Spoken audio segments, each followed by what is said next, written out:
ダメだねダメよダメなのよあんたが好きで好きすぎてどれだけ Oppa Gundam style, welcome to Wow Cool Robot. It's a Gundam podcast. I'm Sarah, I use she, her pronouns, and I'm joined today by Max. Hi, I'm Max. I use he, him pronouns. Goodbye, Dort. Goodbye, Dort. We hardly knew ye. Dort is in our rear view mirror now. Dorts in the mirror further and further and further than they appear. Yeah, what's the fucking Great Gatsby thing? You know, backs in the distance, rowing ceaselessly or whatever? Uh-huh. I like to pretend like I'm well read on this podcast by referencing books I read in high school. Like, yeah.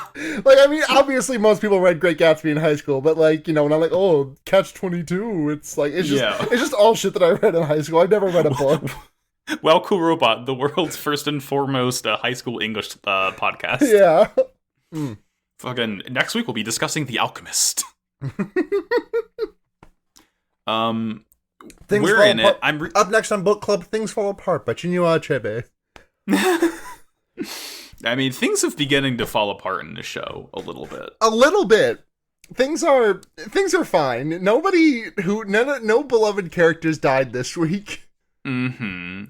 In an incredibly raw emotional moment that was quite good anime. Yeah, I wound up watching that scene 3 times on accident because I was like, the first time I got to that scene, I just tabbed away from my notes because I was like, I'm just gonna let this raw. We should actually, we should do the episode summary first. Let's and then just get it. Yeah, let's get into it. Okay, so episode 16.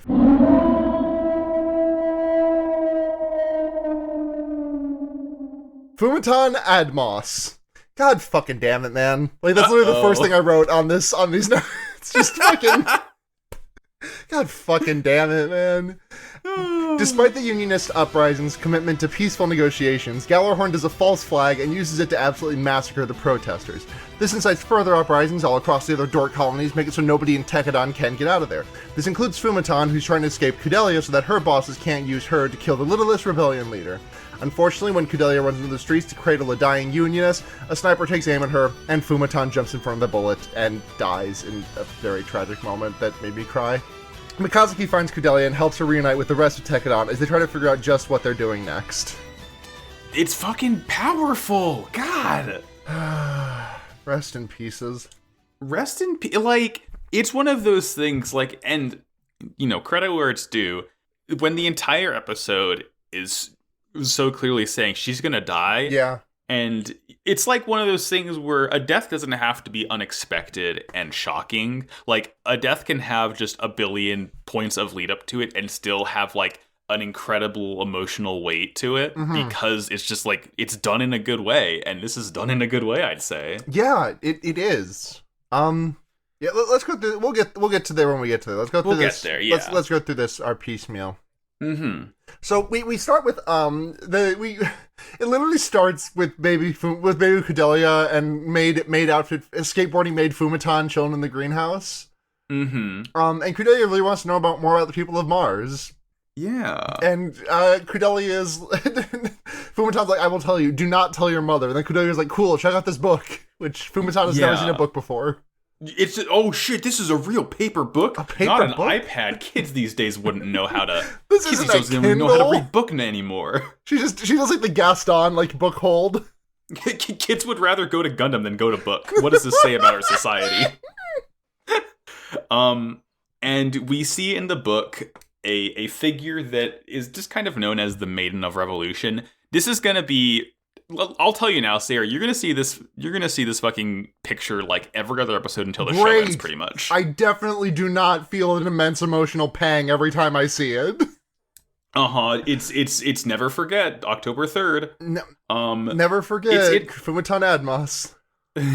It's like a painting of this blonde woman carrying like a sword and like someone like in her arms on the other side of her. It's cool. It is like, it's one of those things that you don't even think of until a character reacts to seeing a real paper book that you're like, oh yeah, that would like check out, I suppose. Mm-hmm. But we kind of like cut back and forth in this whole intro because we got to the real world of Kudelia chasing after Fumitan. She's kind of like hiding behind a corner, like very close to Kudelia, but still like, refuses to get near her. Mm-hmm. I think the way the scene is framed, I don't think we get the full flashback yet, but my notes are like, this is clearly not the first time that Fumitan's abandoned Kudelia. Yeah. Gotta say, not the best caretaker of her over the years, it seems. No.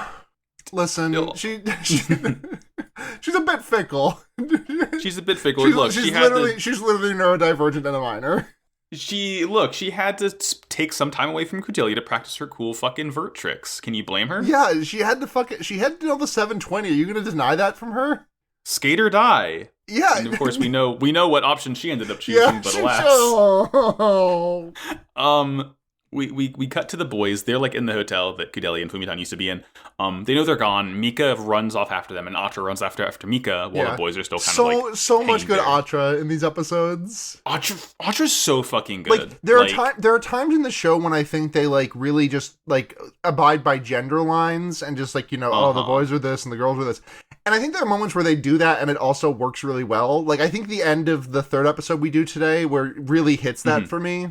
Where it's like, I could roll my eyes at what's happening because it is, the two women sobbing and, with a stoic man between them. But it's also just, nice. Good Atra moments in those episodes. Yeah.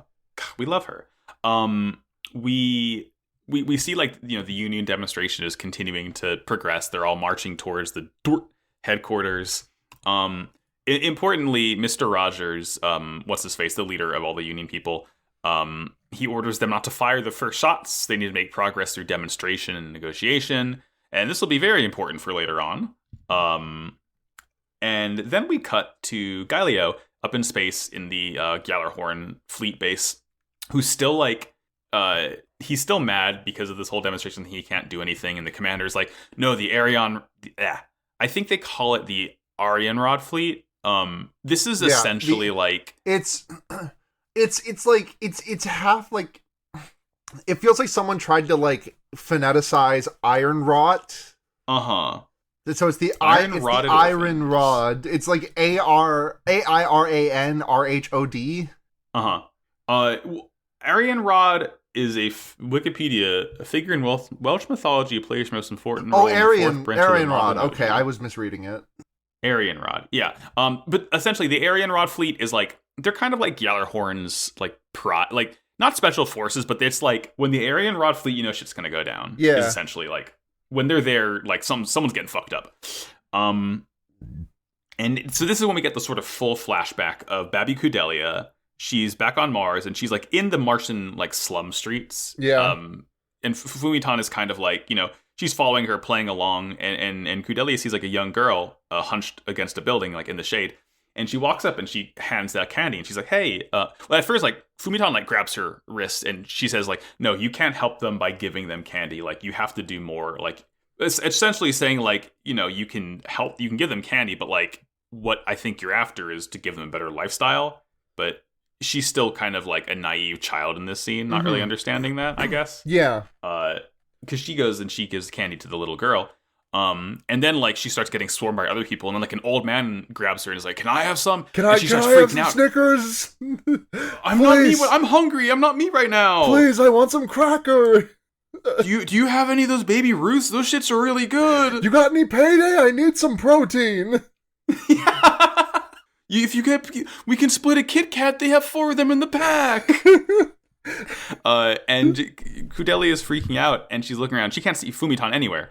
And of course, Fumitan's like kind of hiding around a wall, but like we learn later on the reason why Fumitan does this. But like, again, not necessarily the best caregiver when all of her lessons are trying to like do a scared straight on Kudelia. Yeah, like this is the real terror of the homeless.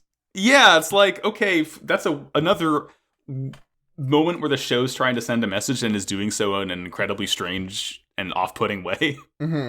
Cut to current day. We see Fumitan taking the spaceport elevator up. It's like this cool, like, horrors, like, it's very wide. It's like going up along the side of Dort. And it stops and it heads back down. And like the PA says that no one can leave. The colony is like all on lockdown because of the demonstration. So this is putting a wrench in her plans of just straight up abandoning Kudelia. Tremendous work. Naze, there's so many fucking cuts in this episode until like we get like the really big stuff happening. Yeah, there's a lot of moving parts in these episodes. Yeah, and it's fine. It's easy to follow. I appreciate it. It's not like Gundam Wing, where like the moving parts are happening like on different parts of the globe and just like all sorts of wild shit like that. Like, no, this is happening like in one colony, just, you know, back and forth. Yeah. But Naze is talking to Mare a bit about all of this, and like he notices that something's very, very fishy about all this because he sees like, oh, there's a lot of mobilization going around. Like, this isn't just like the amount of force needed to stop just a simple little like Union uprising. Like, this is an entire like military regiment essentially being deployed here. So he understands that like shit's probably gonna go down. Right. I don't think it'll be good. No, and it's not. No.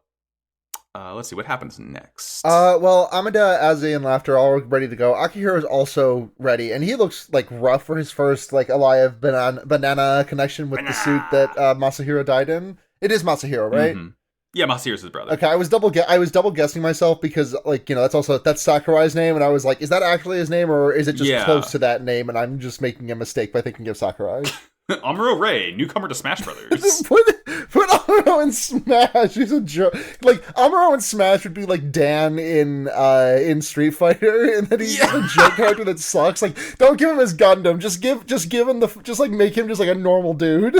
He can throw Haro, and that's it. Yeah, his neutral B is hold up Haro. His side B is throw Haro. That's all you get. That's all you can do. God. So as and like this is we don't get the full look of it yet, but we see his new suit. And we also see Ride is painting Shino's grays because it was like, you know, Crank's grays that Akira is using that he gifted to Shino because Shino's next up in line, and like he's painting it pink.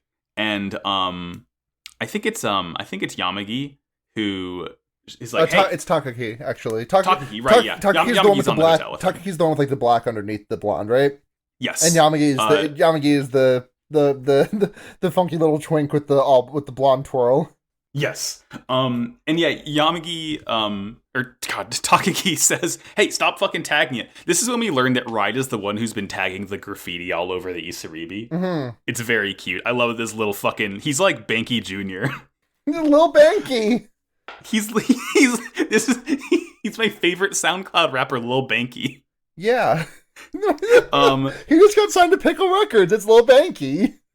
He basically is 5 years old. But we see it being painted pink, and Shino, like, essentially at Shino's behest, because Shino's he's not gonna pilot some crusty old like drab military green grays. Oh, he's gonna be a little bit more flashy with it. Yeah, a little bit more gay.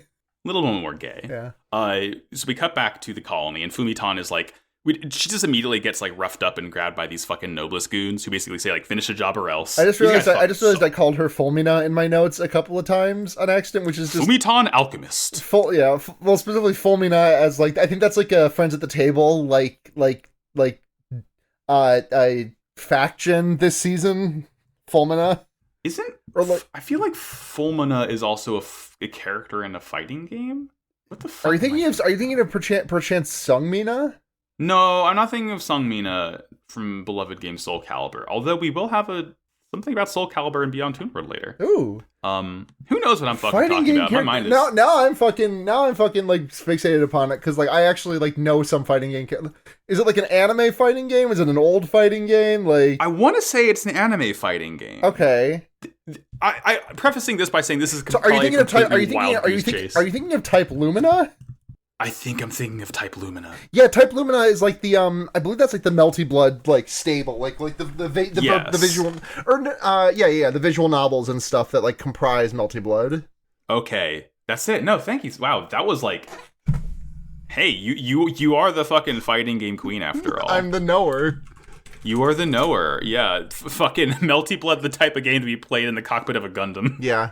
Oh no, Type Lumina is just one of the Melty Blood games. Okay, what am I thinking of? Okay, we did it. Thanks, Sarah. Who the fuck? Let's see. I guess there was a VN about that. Okay, I guess I don't know everything. I don't, when the VNs are in the question or in the mix. Yeah, we're always gaining, learning every single day. Yeah. So we cut to like the sort of the Gjallarhorn commander character who's on the ship with Ein and Galio. He explains essentially the Gjallarhorn plan is to like wait for the demonstration to progress to like the tipping point, and then just kind of do murder on everyone.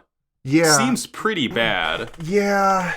Like, if I was, and, this is a wild hypothetical, if I was the one in charge of this, like, sort of infamous peacekeeping force that everyone kind of, like, has begun losing faith in, I wouldn't go about restoring my reputation by, like, in a very obvious way, squashing a very reasonable Union revolt. On the other hand... Yeah? The police, the United States American police. Yeah, that's true. Fuck. You got me there. Got me there. Like, I mean, I'm sorry to just, like, immediately point to real world shit, but, like all, like, the summer 2020 protests and the summer 2021 protests. Yeah. They just kind of, it's fine. They have the iron grip of power. They iron gripped orphans. Iron gripped orphans. So. Gorilla grip orphans. Gorilla grip orphans. That's what happens when you do a really cool grab in your Gundam hand. So my man got that gorilla grip Gundam. Oh god, I'm trying to think. I told you, Peter, you couldn't handle they them Gundam. It's Mikazuki. He's getting in the non-binary Gundam. Yeah. Lord. Yeah. So we see Savona, whatever his name was, Mr. Rogers.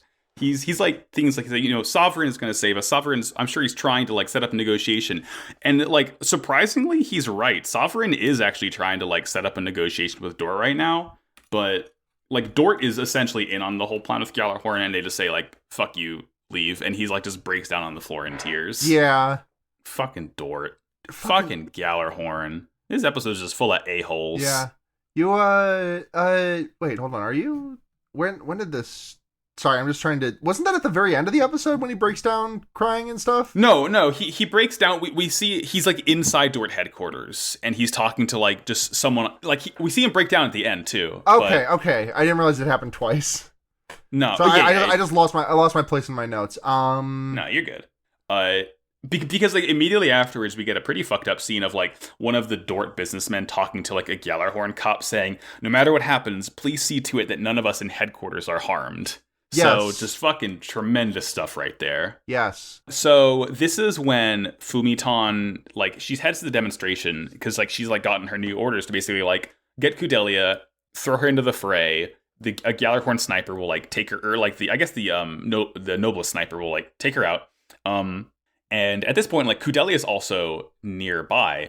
So the Union, like, notices her, and they're like, oh shit, Kudelia is actually here. The Maiden of Revolution is here to help us. So they grab her. And at this point, Gjallarhorn noticed her too. So like everyone, and she gets like put on the news by a nearby news van. So like literally everyone on Dort knows that Kudelia is like in the middle of this demonstration right now. Yeah. And this is like, this is when like shit kind of gets very, very dire. Yeah, Mikazuki is like getting ready to head out, and he tells Oucher to go back, and she's like, no, I'll go. I'll be fine. Please hurry to her. And he puts his hand on her cheek in a really kind moment, and is like, yes, it's so nice. Will you really be okay? And she's like, yeah, no, I'll be fine. You go. I am really, really pleased at the lack of love triangle bullshit I am experiencing in this. I was expecting to have to deal with that. Yeah, no, it's like there was definitely some like faint, some like hinting at that coming when in episode 4 or 5 when they went to Biscuit Grandma Farm. But no, it's just like I don't know where the relationship is going to end up, and maybe I got to eat my words on this one, but you have a pretty big bowl of cereal that you can continue eating throughout the entire remainder of the show. So yeah. We are not spitting anything out as of yet. Yeah. So yeah, all the Unionists are like, "Oh yeah, thank you so much, Kudelia. You did all this. You coordinated the weapons thing." She's like, I didn't." And they wanted to give an epic speech, but then the Gjallarhorn did a false flag by making an explosion happen at Dort HQ. Yeah, this is when shit gets really, really rough because everyone's like, "The Union is attacking," and of course, this is when like everything begins. Like, they quickly, with their mobile workers, like, each one fires a shot to take out the mobile workers that the Union has. Then they pop smoke. They think it's, like, some sort of, like, gas at first, but they realize, like, oh, it's a smoke screen. And then, like, they just start fucking, like, mowing down the crowd. Mm-hmm. Yeah. drill tweet as the smoke clears, everyone is dead on the pavement. Yeah, it's really unfortunate. Yeah, I mean, Kudelia is fine. Like, she wasn't, like, in the fray of it, but, like, it's rough. And, like, Kudelia looks over, and she sees, like, a dying Union member. And, like, she picks her up, and she says, as like, she lays dying, she says she's happy to be held in the arms of the Maiden of Revolution. It's like a fairy tale. Yeah. And, like, the fucking news crew is, like, filming this. It is, like, it's almost the exact same... Well, it's, like, framed in the exact same way, like, the painting from the book is. Mm-hmm. Like, Kudelia is the Maiden of Revolution in this part, essentially. Yeah. Yeah. And, yeah. It's hard, like, it's, like, we're at this part where there's, like, I think Nearthers wants to make jokes right now, because it's just, like, a very serious, like, rough moment. Yeah. They get the noblest guys get Kudelia in their sights, and they're about to pull the trigger, and Fumitan throws herself in front of the bullet. Yeah. Like, so she's, like Kudelia's on the ground, and Fumitan's, like, propped up over her, and, like, as she's, like, dripping blood out, she explains that, like, she's, Kudelia's still being targeted. She holds out her necklace and says she isn't worthy of it. Mm-hmm. And she, like, mentions, way back then, like, back on Mars in the slums, she, like, left her behind on purpose. She wanted, she says the same thing that she said last week, where, she hated her bright eyes. She hoped that something would cloud those eyes, but, like, she saw that Kudelia just constantly refused to, like, let her, naivete and hope and everything, like, be dulled. Like, she's always going to be this way. And then Fumitan dies. Yep. Oh, it's sad. It fucking hurts. It's like the first, like, major character death, Yeah, it's rough. Like, of all people, there aren't that many women either, Mm-hmm. I mean, I guess Masahiro is a major, like, I don't know. He hasn't been around for the entire show like Fumitan has, Yeah. Yeah. It doesn't get any easier. The newsman, like, leaves because, like, after they film this, because they hear, like, explosions are happening, like, all across the colonies. Like, essentially, Gjallarhorn, using that false flag, has given themselves the excuse to just, like, take out every Union cell they can find, and, like, fighting is going around all over the place. Right. Mika goes and grabs Kudelia, and, like, Kudelia refuses to leave Fumitan at first, and, like, Mika says a very, very hard to hear line of, like, that isn't Fumitan anymore. Like, we have to go. She's gone. Again, I must reference I must go back to my high school and reference the classic book Catch-22. Man is matter. That's all that he is. Light him on fire, he will burn. Kudelia, you can't. That's just meat. That's meat. Fumitan-shaped meat. We gotta go. That's not Fumitan anymore. That's meat. That ain't Falco. That ain't Fumitan.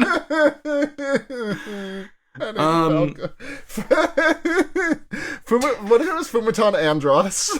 Fumitan. Just her head and her two hands floating around. Yeah.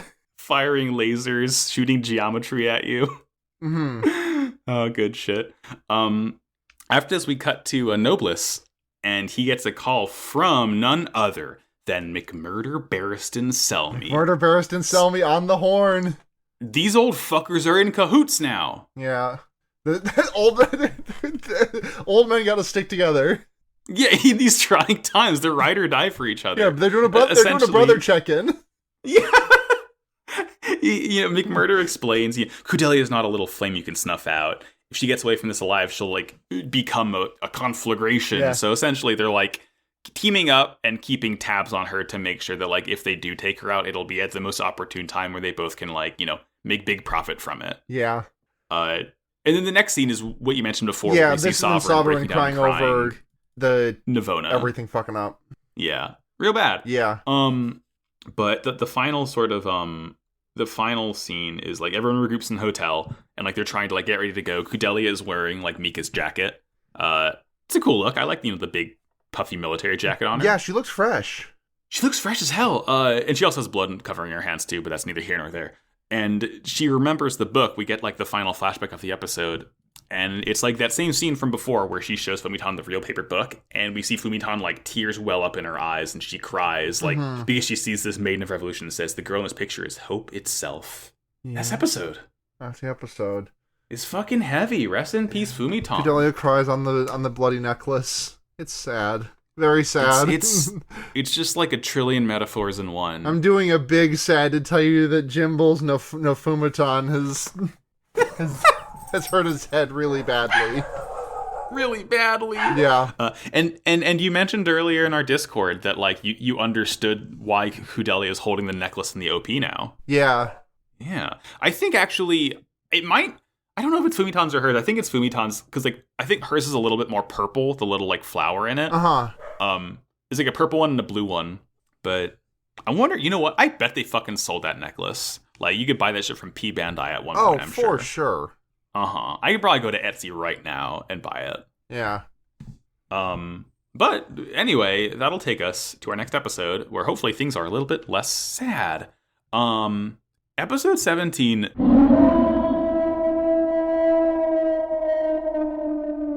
Kudelia's decision. As the Union cells all throughout the Dort colonies begin fighting, Gallarhorn's Arion Rod fleet sorties to put the revolt down. All of the stolen launches and mobile suits taken by the Union turn out to be sabotage, so the revolt quickly turns into a slaughter at the hands of Gallarhorn. Back on Dort, Orga and gang try and find a way to leave the colony, and they are soon met by the news crew who want to hear their side of the story. Kudelia convinces them to use their launch to fly to the Isaribi as Mikazuki, Shino, and Akihiro sortie and fight Gaelio and Ein. The fight only ends when Arion Rod orders Gaelio and Ein to retreat, and Kudelia begins her address to the Earth Sphere. We had to make up for last episode's sadness with just like, you want to see half the episode of robots fighting? You got it. Yeah, just really gotta let us take a breather for a bit. You want to see some chunked up metal? Let's go. Yeah. And yeah, like the first thing is this incredibly fucking dire news broadcast of like Gallarhorn is taking handle of the situation. Everything is under control. The protesters are still performing terrorist activities. And there's like footage of the Union just getting the absolute shit beaten out of them. It's and this broadcast this broadcast fires up all the other Dorts. Yeah, all the Dorts are rising up. There's a train right on time. Mm-hmm. We see the Union members are like breaking into hangars to like take the fight out into space. We see a new little robot here. These guys are quite nice. They're called Spinner Roadie. It's the same like frame as the Man Roadies from the other week. But these guys have this very nice like teal and yellow color scheme. Here, I'll see if I can send a pretty good picture to you. Hell yeah. Here we go. It's like a front and back image. There's like the same like kind of like stocky, more squat frames. Really cool colors on these guys, though. I love the teal and yellow. It's a very cool combination. Yeah, they're funny little guys. They have the cool like triple triangle mono eye type thing. They're you know what? They're kind of squirtly with it. Yeah. Or like I guess more Choodle than Squirtle. Yeah, that definitely a Choodle coloration. Yeah, this is a Choodle type mobile suit. Mm-hmm. But you know, the Union members break in, they steal these things. The Arion Rod fleet is sortying to take out the dissidents, and the gang are, you know, they're leaving the hotel, they're running around, they're trying to figure out how the fuck to get out of Dort. Right. And we see it out in space. This is like the largest battle by far that we've seen so far. Because like everything we've seen has pretty much been like a couple suits versus like 2 or 3 other suits. But this is like an entire like large scale battle, like hundreds of suits on either side. Yeah, there's a lot. Well, yeah, 100 of suits on either side, perfectly evenly matched these suits are. Yeah. If we count the numbers and don't look at equipment functioning or firepower, it is perfectly even. Yeah, it's exactly the same. Turns out, like, everything, I don't know how the fuck they planned this. I mean, I guess they had to have, like, really planned everything out in advance, just, like, knowing, like, okay, we know the Union's gonna go and try and break in and steal suits, so we're gonna sabotage all of them. Because, like, none of the guns function. All of the launches they steal, they have missile launchers, don't work, and, like, it just turns into a total slaughter. Yeah. And, like, Gaelio now, just before he was mad that he couldn't go out and fight because of the demonstration, now he's mad because of, like, you know, what they're doing to the fucking protesters. Because, again, like, it's not a fight, it's just a slaughter, so he's, like, fucking pissed as hell that they're doing this. He says, I understand, like, this is the corruption McGillis is talking about, so he gets why he wants to reform it. I mean, like, I'm sure he did before in some way, shape, or form, but now that he's, like, you know, now that he's seeing, like, the prize fleet of Gallarhorn just, like, doing murder, it's like, I am putting things into perspective now. Yeah, he's like, oh, fuck, I can see these things. These man-made horrors beyond my comprehension. they are now within my comprehension. Imagine that. Yeah. What a difference a day makes. Yeah.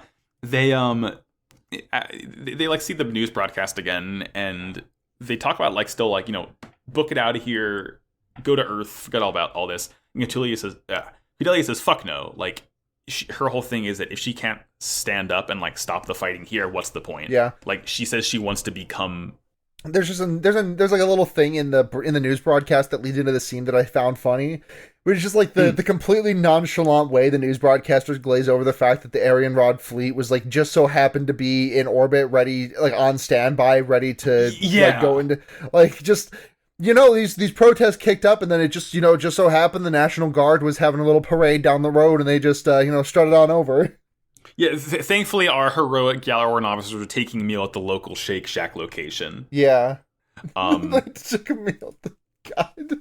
It's truly just deranged language that I can't stop thinking about. Mm-hmm. So I think I actually, complete fucking non sequitur, I remember in season 2 of Royal League, and again, this is going to be our Pokemon quota of the week. Yeah, hitting that. We gotta go all out this week, because by this time next week, neither you nor I will be invested in the league, because neither of us are doing the postseason. True. Yeah. I remember, like, I said, because like Brooks had put a Z Crystal on Blaziken, and or no, it wasn't Z Crystal, it was Blast Burn. Yes, I remember the Blast Burn. I said, Brooks, if you can win like with a Blast Burn, if you can pop a Blast Burn off and like not lose the match, I'll buy you Shake Shack. And I still haven't bought and he did it, but he still never told me when he's gone to Shake Shack location. You need to confront him about when he last took meal at Shake Shack location. Yeah. Answer the question. Mr. Oglesby. Sorry, Sarah, Dr. Oglesby. So now, of course, Dr. Oglesby. Says you took meal at Shake Shack on the 13th, but the receipt he gave me has got the 14th on it. So I was just wondering if you'd know about that. Did you have a hankering 2 days in a row or something? Or yeah, you like the concretes? Yeah. You like the s'mores flavor? Yeah. God, I haven't been to Shake Shack location fucking years. I've never been. I've never shaken my shack. It's good. It's pretty overpriced for what it is, because trendy, popular burgie place. But I remember my first date with Katie was at a Shake. Well, we went to an art gallery, then we went to Shake Shack. The ultimate Shake Shack memory I will always have is friend of the pod, co-host of the U, Jordan, when they were working at Shake Shack, and they checked their phone in the middle of their shift to view the post Game of Thrones season 8 Game of Thrones live watch of the episode The Long Night, and Jordan just like tuning in on their break to be like, hey guys, anything fun happened? And everyone's just like, the Night King just died, they killed the Night King. Oh my god, I remember that shit now. I think about it all the time. Good fucking show. No one will argue. Oh yeah, this is a Gundam podcast. So It wouldn't be an episode of IPO Welkurot if we don't get on a wild tangent. Yeah. So, Kudelia wants to become a Hope. She's not going to leave. She's going to stay and like figure things out. So they all resolve to help her. The news broadcast like continues, but then like the sort of like there's like a news anchor woman, the cameraman, and then like I guess like the behind the scenes tech guy who's like I guess the one in charge really. He gets a phone call and like he gets told to stop reporting on this essentially. Like he says that it's like basically Dort telling him to shut the fuck up because it's damaging the image of the colonies as like a place of safety. Yeah. And it's like, yeah, I feel safe being here with the military. Police can just like kill people whenever they want. But he looks over and he notices that like Kudelia and all the other boys are like jumping into an alley and they're like, hey, that is the Maiden of Revolution. Let's go after her and see what the fucking deal is. Yeah. It's fine though, like, because they go up and they ask and they want to interview Kudelia, and like Orga tries to run them off, acting all tough, and like all the other guys like, yeah, get out of here. They start, rhythmically snapping at them in the alley. Yeah, just yeah, exactly.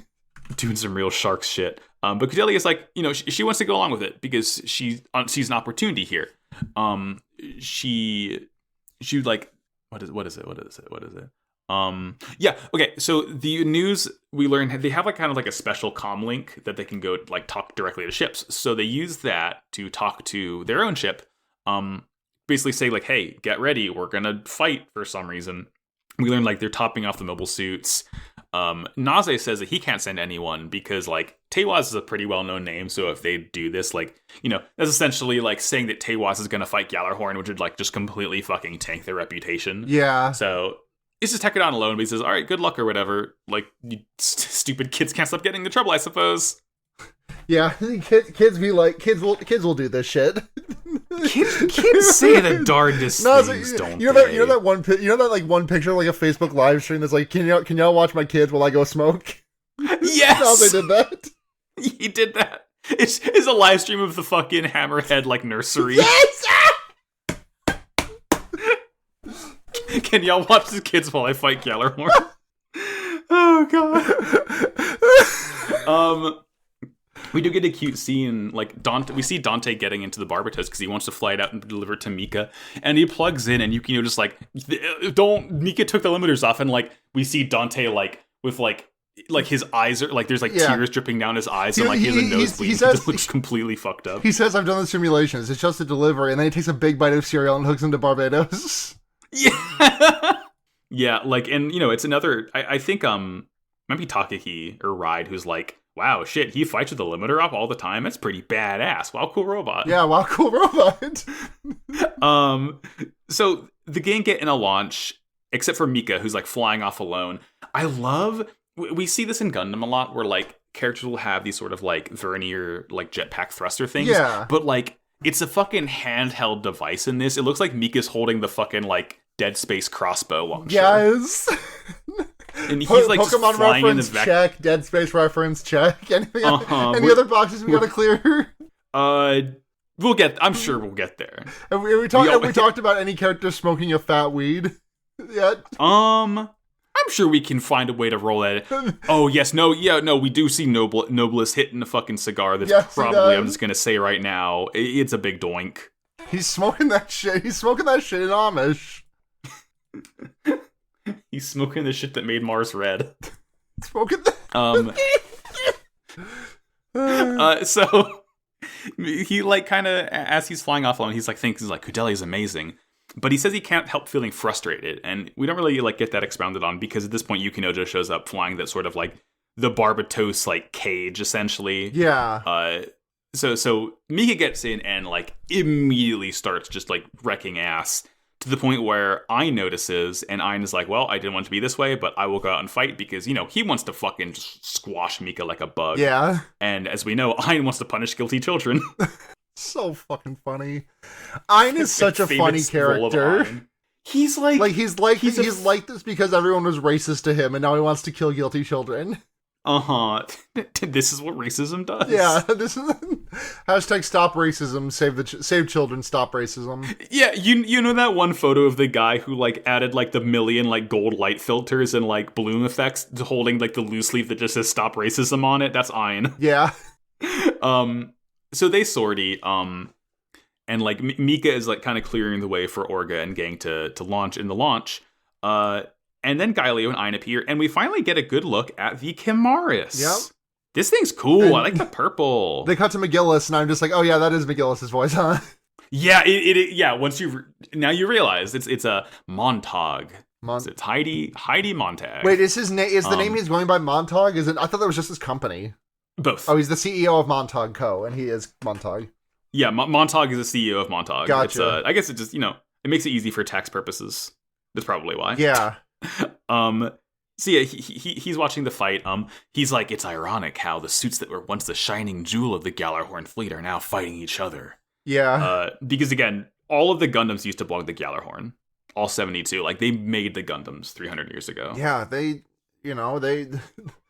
well, I guess we'll find out this season if the Master's tools can destroy the Master's systems. Whoa, it's bite the hand that feeds, etc., etc. Yeah. Ayn, like, charges at the launch, and once he realizes that, like, Mika's protecting them, but the East Arabia flies up, and it's Chad piloting it. Yay! Thanks, Chad gets to do something. Thanks, Chad Chad Shadow. count 1. Thanks, Chad Chadden. Chad Chadden. They all get in the bridge, and, like, even the news crew is there too, and they're all awkwardly like, are we good to stay here? And Cordelia's like, yes, I just gotta freshen up, and we can get right to work. She has to make preparations, and she just says it vaguely.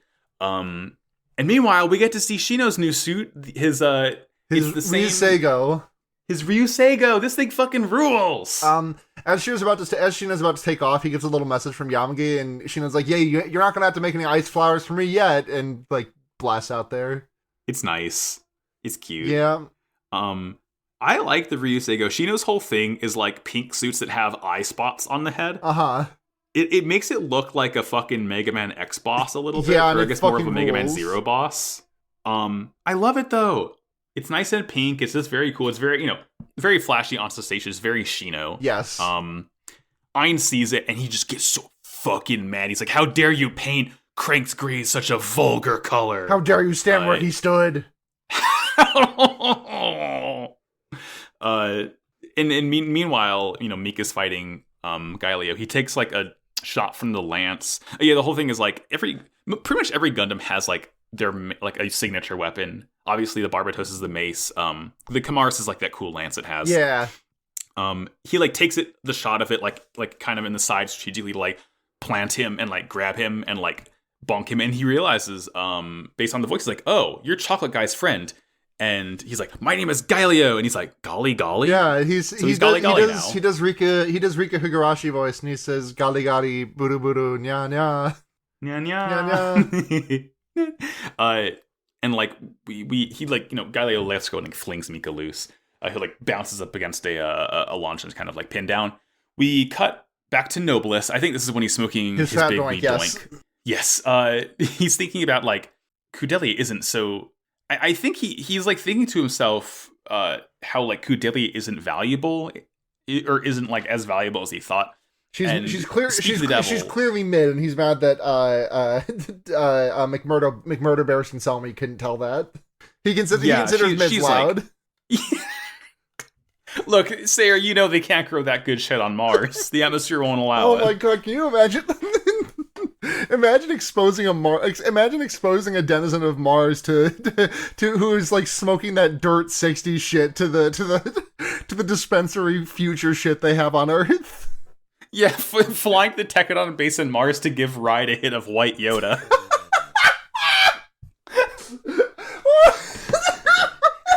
Here you go, kids. This shit'll turn you into a new type.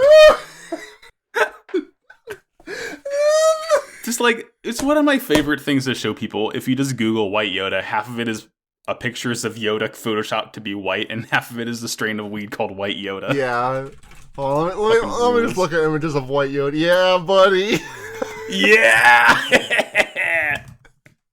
AKA White Yoda, AKA Auto White Yoda. Auto White Yoda. Oh god. So, but like Kudelia, she calls Nobilis. Yes. And like that's all. We just like cut immediately back. But we know she's like talking to him about something. Ein throws himself in front of a shot from Mikazuki to save Baldwin, and then they use this opportunity to abscond while the entire Aryan Rod fleet is here, and it's the three pilots stanced up on top of the Isaribi, and then they're stanced up on the Isaribi, and then they get like a call from they hear a broadcast going out, message to the world. To the world. Yes. And in this fighting, we do see like the sort of full reveal of Akihiro's Gusion rebake. It's like brown and it's cool. It has guns. It's like chunky. It again looks like a Mega Man like Zero boss. Mm-hmm. I don't think it's as cool looking as Frog Mode, but it's fine. Yeah, I mean nothing's ever going to be as cool looking as Frog Mode. Yeah. Come on, it's like what we've lost. But yeah, like the episode kind of ends like as this like transmission from Kudelia begins, and she says like she's going to give the truth of Dort and his people. Yeah, and then that's it. Yeah. It's like kind of like a cliffhanger ending that like flows to the next one immediately. The next episode 18.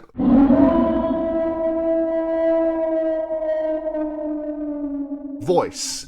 Kudelia gives her big speech on the live news broadcast telling the truth of what Gjallarhorn did to Dort.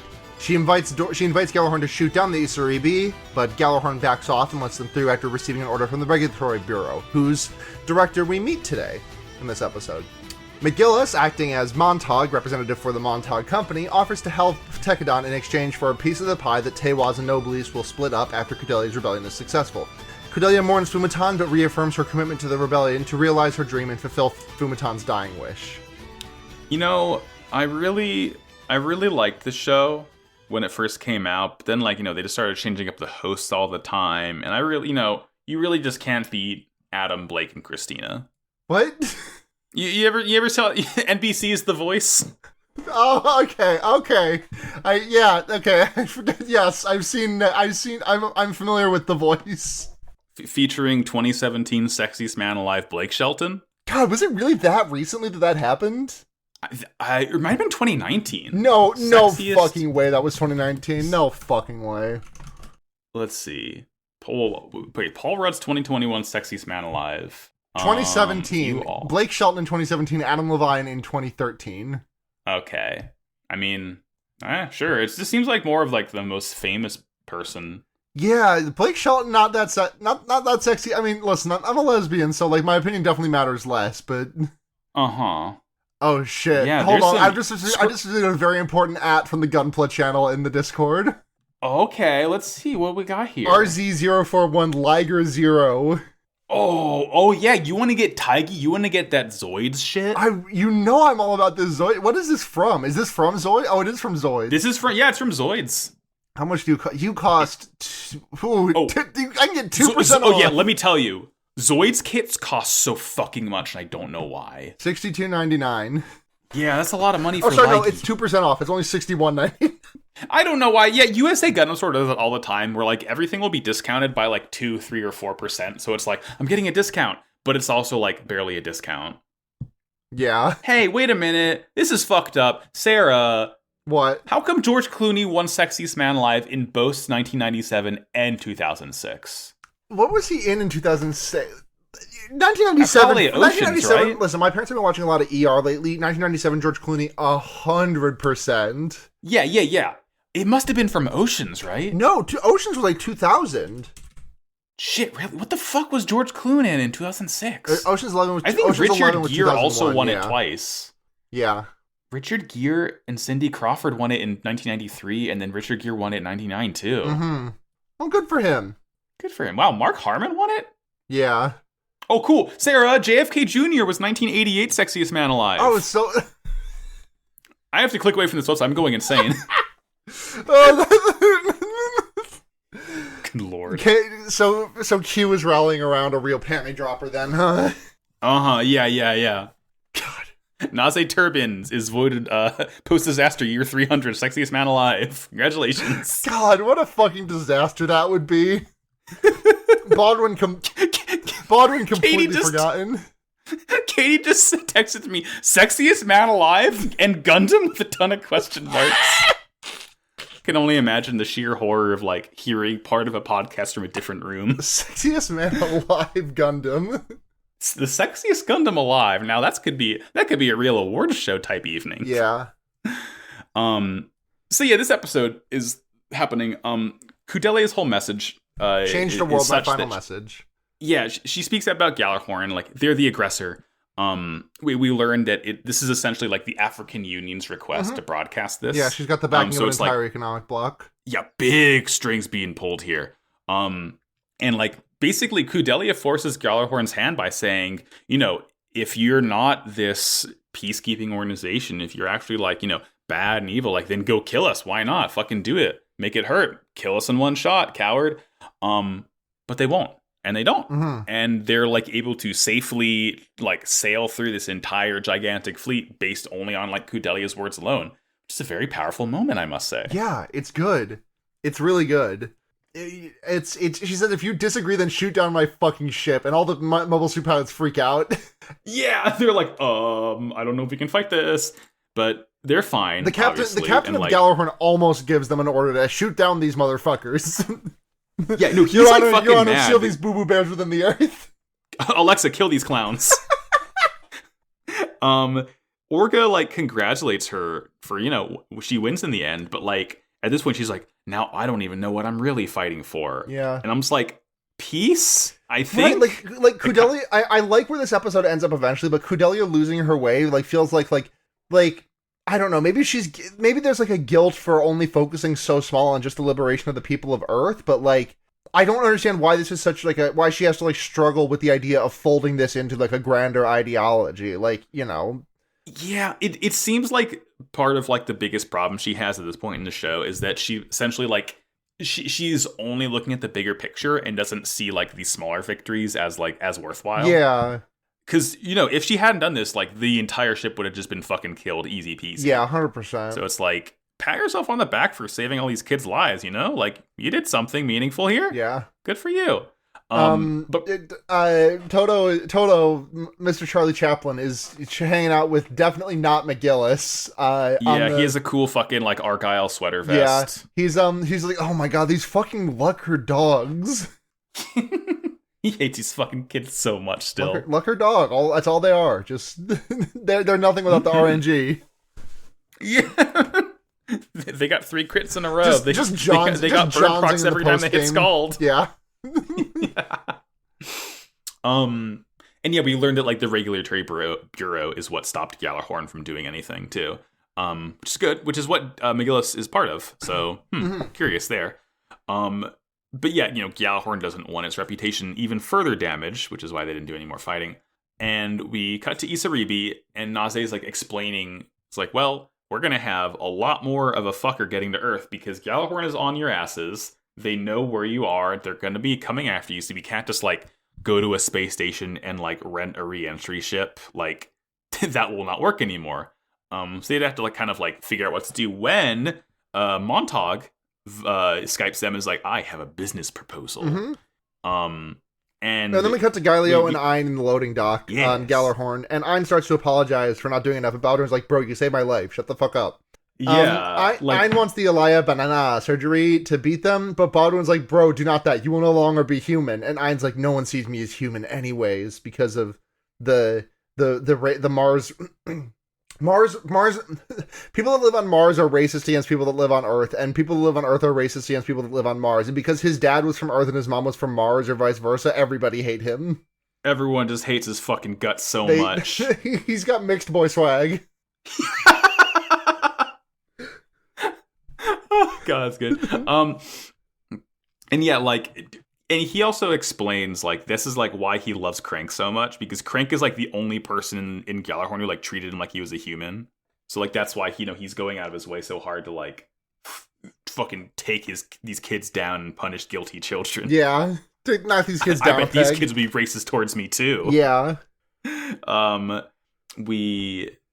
the meantime, Montag is, like, talking to Naze and Kudelia and Orga, and he offers to essentially advocate for Kudelia, because, like, we learned Montag is like a decently big company that has like a good amount of economic pull here. So you can like back them up. And he explains that like McMurder and Nobliss, if the independence works out, or I don't forget exactly what he's explaining here, but he basically says that like the reason why McMurder and Nobliss are working together now is because they get the rights to all the half metals on Mars when Kudelia succeeds. So that's why he wants in. So essentially it's like, it's kind of a win-win. Okay, I'm talking through this like partly for my sake as well, forming this idea as I talk. Sure, and people in the Discord, I'm sure will tell me if I'm right or wrong. But like, if Kudelia loses, then they go back to the status quo, right? They don't like, it's fine as it is because McMurder and Nobliss are still making a ton of money. If Kudelia succeeds though and gains freedom, since Nobliss is in charge of Crise, he will get essentially the rights to all like the mines in Crise, and he gets all the half metal, and half metal is what they use to build mobile suits, and just like it's just, it's precious metals, so it's shit he can sell. So it's like either way, it's a win-win for him. It's a classic no win. It's a classic no lose scenario with a twist. Yeah, exactly. And Montag's like, I went in on that, so he wants a piece of the pie if Kudelia can win. Jumping back briefly, I just want to say that before we get out of the Ein Baldwin scene, Galileo says something that's like, we have to be the ones that beat Tekadon, and it's just like, Galileo is such a fucking Hiram Lodge ass motherfucker. Like, are you? He really like, is. Oh, this Itsuka fellow has been a real thorn in my side, and it's like, boss, are you talking about a teenager? Yeah, honestly, he fucking the hates his kid's guts so bad. Like, not even that. He's talking about like a fucking like orphan. Like, he hates his fucking kid's guts, and this kid is just like a 15-year-old who just like he's Your Honor, he's simply baby. Yeah. Now he's baby who kills, but he's baby nevertheless. Yeah. So Orga is we get like a quick cutaway of Orga later talking to Biscuit, and like he's fucking mad because all the adults like McMurder and Nobles are making all these deals like behind Tekadon's back and kind of like based on what Tekadon does, and like he rightfully feels like he's being taken advantage of. Mm-hmm. So he's just like, we got to kick it up, we got to really like I get be our best selves. I don't know what he says to Biscuit, but regardless, he's like mad that they're being puppeteered almost. Yeah. And he doesn't like his strings being pulled. Yeah. Local puppeteer hates having strings pulled. More at 11. We cut to the hangar, and like Yuki Nojo's taking inventory with the other boys, and like they're getting a bunch of new gifts from Montauk. They're getting spare parts for their mobile suits. They're getting like mobile workers and guns and everything. And Mika is like walking around the hallway, and like Montauk is touring the ship with everyone else. And Mika immediately is like, "Oh, it's the Chocolate Man! Yo, Chocolate Man, what are you doing here? Hey, long time no see." And he's like, "Yeah, that's me." It's just really funny that no one fucking recognizes this, but like he kind of like flicks open the eye holes on his mask, and we can see his piercing blue eyes and his blonde eyebrows. Yes, the man that we all love. Yeah, and he explains that like he's the money thing is a bonus. Like the main thing is that he wants to work with Tekadon to help reform Gjallarhorn from the inside out, because that famously always works well. He says he wants to take over. And like with Tekadon's help, he might be able to do that. And he also says, if you tell anyone about this, the deal's off. So keep it quiet. Yeah. No one can know that a Gjallarhorn high up is doing stuff to try and take over Gjallarhorn. What a concept. Right, exactly. He he doesn't want anyone to be sent a letter that says, I know you are I know he is a Char. Yeah. I genuinely If it goes free, he is a Char. He is a Char. I'm always saying this. Let's see. Atra sits down for dinner with Meribit and invites Kudelia to join them, but Kudelia is fucking off in her own world. And Meribit's like, no, you should go take a nappy. And Kudelia says, no, I don't think I will. I'm not running away from my emotions or anything. I'm gonna leave. Yeah. Peace. And she just walks out. Atra's like, when she was doing her speech earlier, her legs were shaking or whatever. Mm-hmm. It's like, oh, she's still, she's brave, but she's still fucking terrified about it. Yeah. Naturally. We cut to the leader of the not investigative, the Outer Earth Regulatory Joint Fleet. Yes, thank you. And we meet an epic silver-haired woman who has a legion of Dimitri Fire Emblem Three Houses at her disposal. Yeah. Yeah. Wild first impression, huh? Yeah. She just does a bunch of posing and stuff. She just has a bunch of yes men surrounding her, and Gaelio wanted to join them, but she said no because she thinks he wants to steal the credit, and she's right. She's right. And she's like, that loser 7-star wants to be part of this. She's fun. We don't even know her name yet. We don't know what her deal is, but she's fun. I'll tell you that much.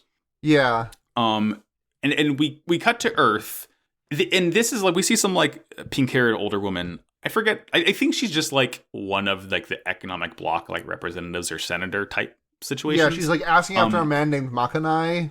Makanai. So we know Makanai is the leader of the African Union. Yes, and he's like chilling at like the island resort, like interconnected houses on hutches.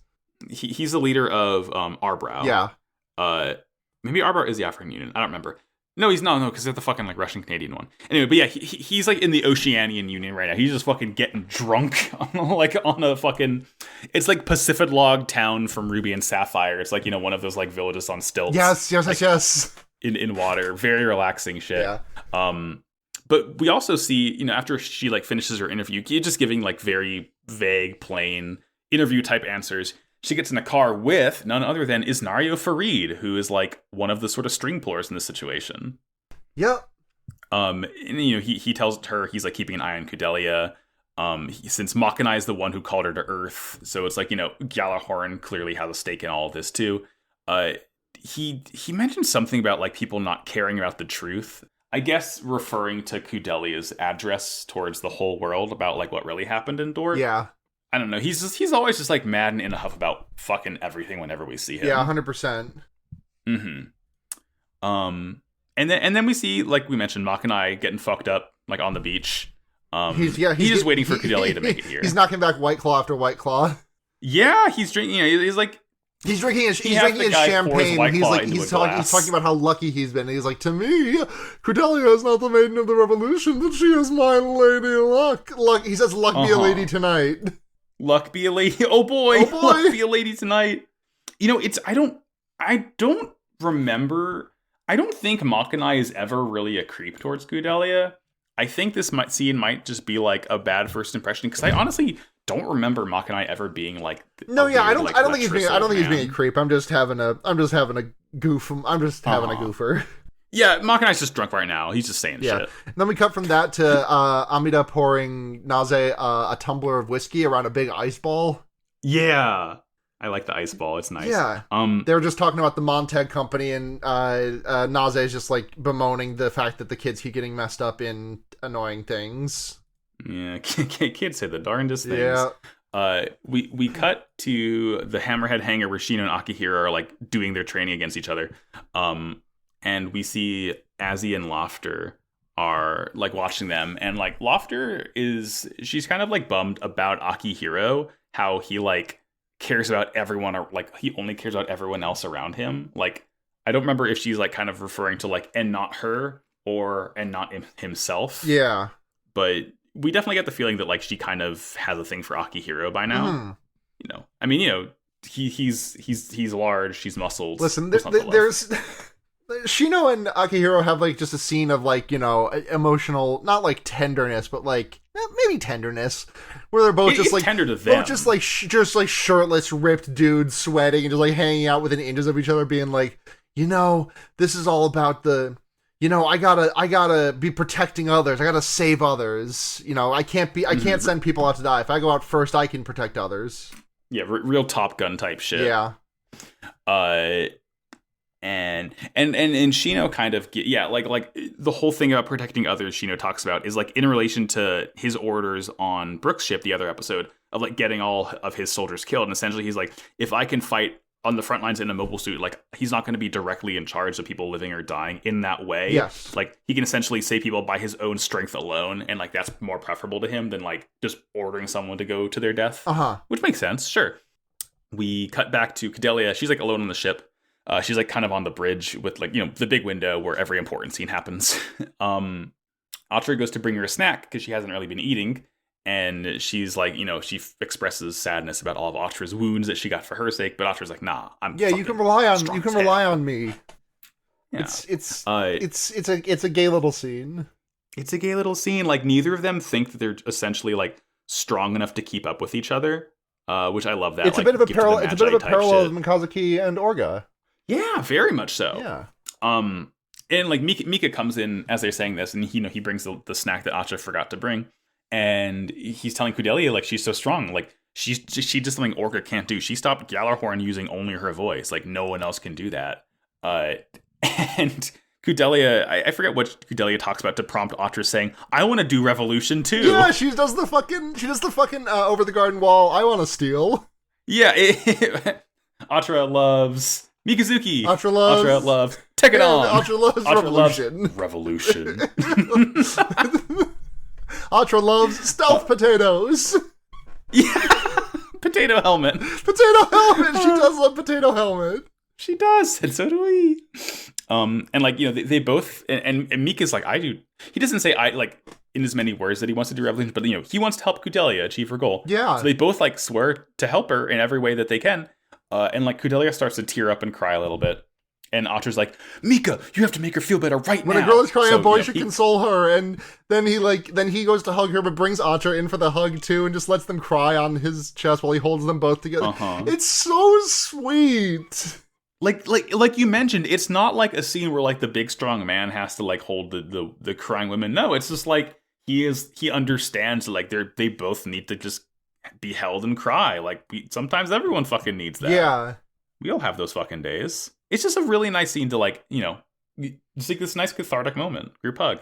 Yeah. And the last bit is you know, the music starts playing at the end of the episode. They show us Fumitan's funny little bowl of treats that she's trying to get together for she was trying to get together for Takaki.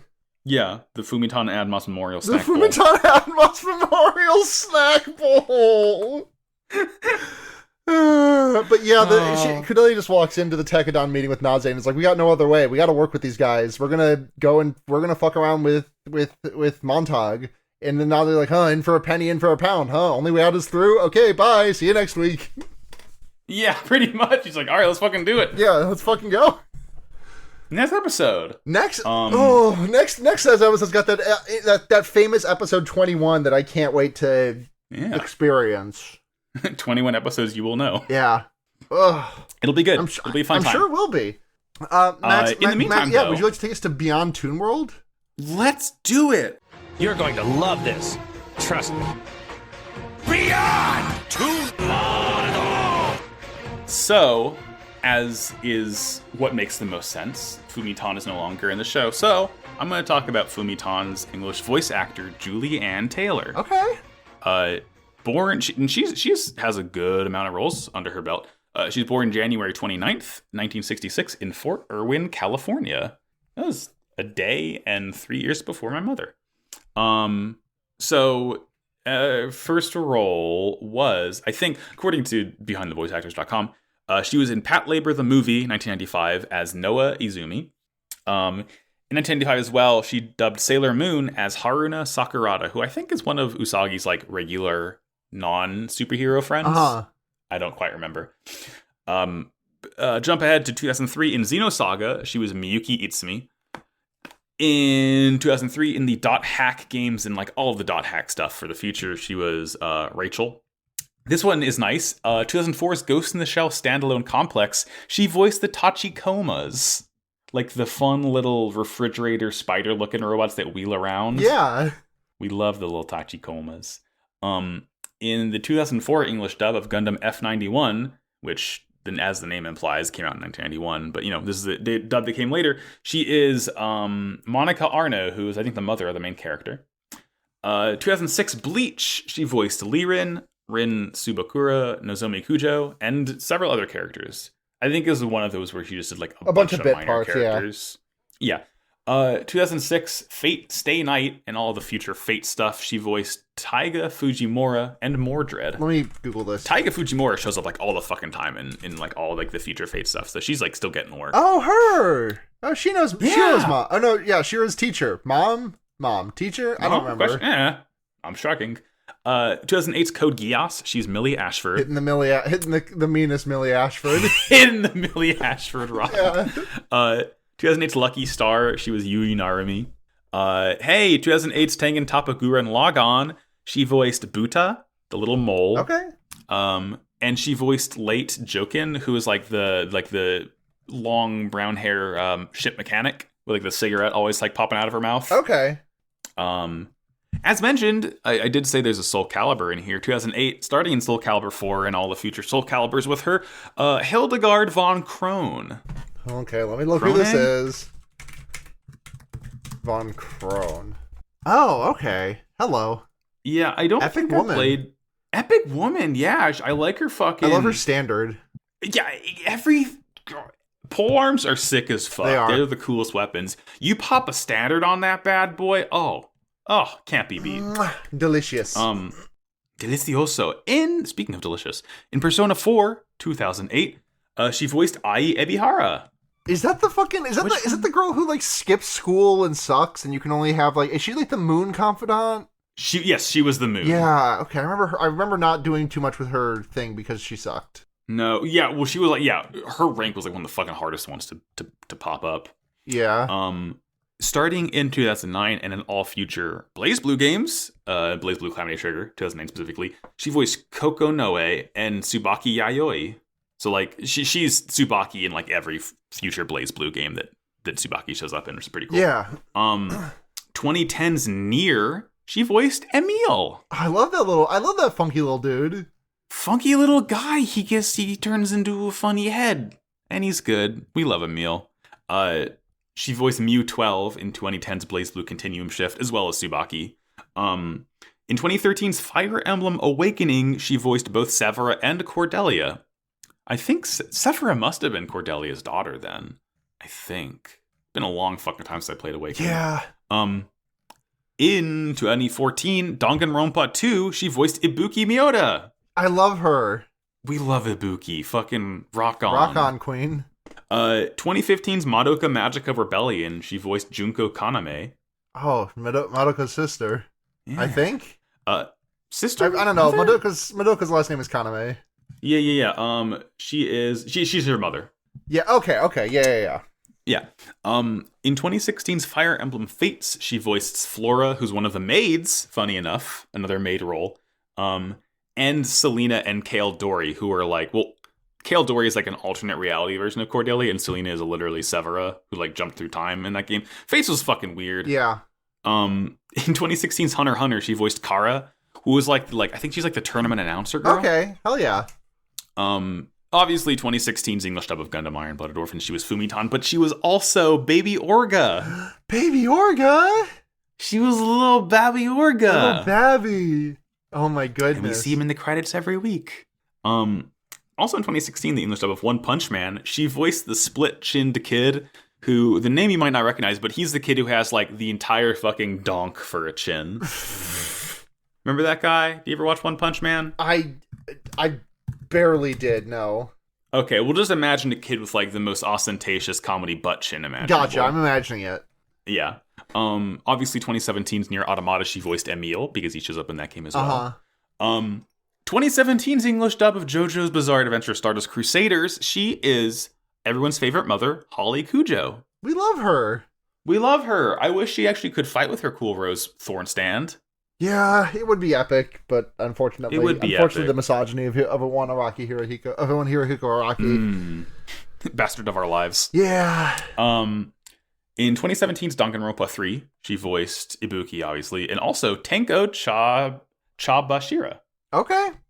Which one is Tenko? I have no idea. I've not played 3. She was the girl with like the weird like DNA strand twin tails and the yellow like ribbon in her hair. Okay. It was like the Ford like pointed ninja star. I have not played Danganronpa 3, but I trust your judgment on that they're cool. Yeah. And the last notable role, you might know this one, Sarah. It's from a little anime called ReZero Starting Life in Another World. I think every single English voice actor has been in ReZero. It's very nice. Mm-hmm. But go on. She voiced, I think, Tivy Pearlbaton? Tivy. It's Pearlbaton. It's Tivy. It's Tivey, but it's just a little weird. Like, yeah, it's Tivy. Tivy Pearlbaton. He's a little cat with a monocle. I need to show you this character. He's so fucking good. Tivy Pearlbaton. Oh, I love this He's little got a monocle! guy. This guy fucking rules. He reminds me. Did you ever play Ni no Kuni 2? I did not. He looks a lot like the main character in Ni no Kuni 2, who is Evan Pettiwhisker Tildrum. I'm gonna copy this image because he's another delightful little boy. He doesn't have a monocle, but he looks just on a glance to have the same energy as Tivy. Oh yeah, very very same energy. Oh, and she also voiced in ReZero Betelgeuse's Finger, parentheses, Woman 2. Ah, yes, Betelgeuse's Finger, Woman 2. I'm familiar with the character. every beloved character of Woman 2. Listen, all I podcast is shows that have fingers about them. I got Jujutsu Kaisen, I got ReZero, just fingers at the... When is this show? You promised me a finger in this show, Max, and I've yet to see it bear out. Play Elden Ring in the meantime. That game's all about fucking fingers. Yeah, I haven't fucking touched a finger. I don't fuck with that multiplayer. Thinky type game. But yeah, that's Beyond Toon World. That's Julianne Taylor. Thank you, Julianne Taylor. Thank you for your service. And Sarah. Yes. Got a question for you. It's that time of the week. Give me that robot of the week. I think my robot of the week this week is going to have to be Mechazawa from Jujutsu Kaisen manga and anime. I'm trying to. Oh yes, the funny little fucking. Not Mechazawa. Is that his name? Mechazawa's from Cromartie Mechamaru. Sorry. Oh, okay, yeah. He's not. This guy fucking creeps me out a lot. Oh, I love him. He's just a brown robot. He's just a normal, regular brown robot. Don't worry about it. He has fucking King Crimson face. He does have a little bit King Crimson's face. It's fine. It's fine. I trust him and his weird like flame sigil on his forehead. I will say I like his cool scarf thing. Yeah. Wow. I like him. Hey, I care him. I will say this. Yeah, Max, hit the plugs. Hit the plug. It's plug time. I'll go first, sure. I suppose, since I'm being offered. I'm Max. You can find me on Twitter at Maxi Bajillion. You can listen to my other shows, which are Pot of Greed, the world's #1 and only Yu-Gi-Oh! Podcast sponsored by Kaiba Corp.